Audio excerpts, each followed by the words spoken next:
کہانیاں، پرانے بابے، پرانے فرقے، پرانے بزرگ، ختم۔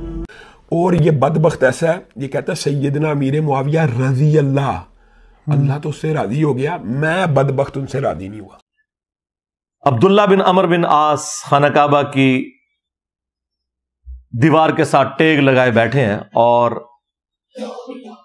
اطاعت امیر کے اوپر حدیث سنا رہے ہیں کہ اپنے امیر کی، اپنے حکمران کی اطاعت کرنی ہے۔ اتنے میں ایک تابعی آتا ہے عبد الرحمن بن عبد رب کعبہ۔ جب وہ حدیث سنتا ہے تو وہ کہتا ہے کہ کیا یہ حدیث آپ نے رسول اللہ سے خود سنی ہے کہ ہر حال میں اپنے امیر کی اطاعت کرنی ہے؟ تو انہوں نے کہا ہاں، میرے کانوں نے سنی، میری آنکھوں نے رسول اللہ کو دیکھا، میرے دل نے حضور کی بات یاد کی کہ اطاعت امیر کرنی ہے۔ تو انہوں نے کہا اگر یہی بات ہے تو آپ کے چچا کا لڑکا معاویہ ابن ابی سفیان رضی اللہ تعالی عنہما، ہم تو احترام سے ہی نام لیں گے، وہ تو ہمیں حکم دیتے ہیں کہ ہم لوگوں کو ناحق قتل کریں اور لوگوں کا مال حرام طریقے سے ہڑپ کریں۔ سرکار یہ کوئی تاریخی روایت نہیں ہے، یہ صحیح مسلم 4776 نمبر حدیث ہے۔ اب یہ اتنی سخت بات تھی اور اب عبداللہ ابن عمر بن عاص تھوڑی دیر کے لیے خاموش ہو گئے کہ اب میں اس کو کیا جواب دوں، یہ بیچارہ انجینئر کی ویڈیو سے متاثر ہے، انورٹڈ کاماز میں۔ تو انہوں نے سر اٹھایا اور وہی بات کی جو انجینئر صاحب آپ سے کر رہے ہیں اتنی دیر سے۔ انہوں نے کہا کہ معاویہ کی اطاعت کرو صرف ان کاموں میں جس میں اللہ کے حکم کے مطابق تمہیں چلائے، اور جس میں وہ اللہ کی حکم عدولی کرے تم اس کی نافرمانی کرو۔ اچھا، اس میں ایک بڑی مزے کی بات ہے، اس تابعی نے اس صحابی سے بحث کرتے ہوئے نا قرآن کی آیت کوٹ کی، سورہ النساء آیت نمبر 29، کہ آپ کے چچا زاد معاویہ جو ہمارے حکمران ہیں وہ تو ہمیں حرام خوری اور قتل ناحق کا حکم دے رہے ہیں، جبکہ اللہ ہمیں قرآن میں کہہ رہا ہے کہ ایک دوسرے کا مال حرام طریقے سے مت ہڑپ کرو اور ایک دوسرے کو مت قتل کرو۔ اب ہم اللہ کی بات مانیں یا اپنے حکمران کی؟ یعنی اس سے یہ ثابت ہوا کہ ایک غیر صحابی بھی صحابی سے اختلاف کر سکتا ہے قرآن و سنت کی روشنی میں، تو سرکار پھر باقی تو شاہی کوئی نہیں۔ اور پھر حضرت عبداللہ بن عمر بن عاص نے جواباً اس کو یہ نہیں کہا کہ تو تابعی ہو کے صحابی سے اختلاف کر رہا ہے، مشاجرات صحابہ مت ڈسکس کرو، ٹھیک ہے،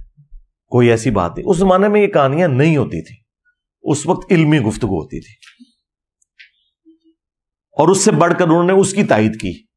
کہ اگرچہ میں تمہیں اطاعت امیر کی بات کر رہا ہوں، لیکن اس کا مطلب یہ نہیں کہ امیر حرام خوری کروائے، امیر ناحق قتل کروائے اور تب بھی تو نے امیر کے پیچھے چلنا ہے۔ یہ چیز انڈرسٹوڈ ہے کہ آپ نے بات ماننی ہے قرآن و سنت کے دائرے کے اندر، اور اگر کوئی قرآن و سنت کے خلاف چلاتا ہے آپ نے اس کی بات نہیں ماننی، سمپل۔ اچھا، یہ ساری کی ساری باتیں میں اپنے لیے بھی بیان کر رہا ہوں، اگر میں کوئی بات قرآن و سنت کے مطابق کروں آپ لے لیں، اور اگر میں قرآن و سنت کے مطابق کوئی بات نہ کروں تو آپ چھوڑ دیں۔ لیکن اس کی بنیاد کے اوپر آدھے آدھے میرے کلپ کاٹ کے مجھے گستاخ رسول ڈکلیئر کرنا، گستاخ صحابہ کہنا، گستاخ اہل بیت کہنا، گستاخ اولیاء کہنا، بجائے علمی اختلاف کرنے کے، اور خود یہ فرقے ایک دوسرے کو کافر کہتے ہیں، اس کے باوجود آپ دیکھ رہے ہیں کہ آپ نے اپنی زندگی میں وہ اتحاد امت دیکھا ہے کہ جو شاید آنے والی نسلوں میں بھی ممکن نہ ہوتا، کہ اہل حدیث جو ہیں وہ بریلویوں کو سپورٹ کر رہے ہیں میرے خلاف، اور کیا چاہیے آپ کو؟ حالانکہ وہ یہ مانتے ہیں کہ انجینئر صاحب کی توحید جو ہے وہ بریلویوں سے کیا ہے، اہل حدیث سے بھی بہتر ہے، اور پہلے وہ کہتے تھے کہ توحید اصل چیز ہے، لیکن اب انہوں نے کہا نہیں، ماموں اصل چیز ہے۔ ہاں، تو اللہ دے بندے ہو، پوری امت دا بیڑا غرق بھی ماموں دا دفاع کردے ہو جاتا، تسی بھی اپنا پورا فرقہ ڈبو لے آ جائے ماموں پیچھے، پھر بھی تسی جسٹیفائی نہیں کر سکتے ان کی غلط ایکٹیویٹیز کو۔ تو اس طریقے سے بریلوی اہل حدیث کو سپورٹ کریں گے جنہیں وہ سوراں دے سور کہندے نے، جن کو اعلیٰ حضرت نے مرتد اور کافر اور واجب القتل ڈکلیئر کیا ہوا ہے، دیوبند کو اور اہل حدیث کو اور قادیانیوں کے ساتھ انہیں شمار کیا ہوا ہے احکام شریعت کے اندر، اور ملفوظات اعلیٰ حضرت میں انہوں نے لکھا یہ کفار ہیں، ان کی مسجدیں گھر کی مثل ہیں۔ کفار کا لفظ استعمال کیا وابیوں کے لیے، ٹرٹ کافر کا۔ اور آج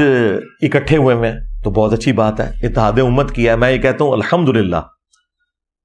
ان کے علماء نے میرے خلاف اتحاد امت کر لیا ہے، اتحاد علماء، اتحاد امت نہیں. اور ان کی عوام نے میرے حق میں ان کے خلاف اتحاد امت کر لیا ہے. تو دیکھیں اب دو ہی پارٹیاں رہ گئی ہیں، ایک اللہ رسول کی ماننے والی، ایک فرقوں کی ماننے والی، کہ جو فرقوں کی نوکری اور ان کے چندے بچا رہی ہے. تو اللہ کا شکر ہے کہ جو ایک ہماری ریکوائرمنٹ تھی کہ ہم ان کے اصلی چہرے آپ کے سامنے رکھتے ہیں، وہ ہم نے رکھ دیے ہیں اللہ کے فضل سے.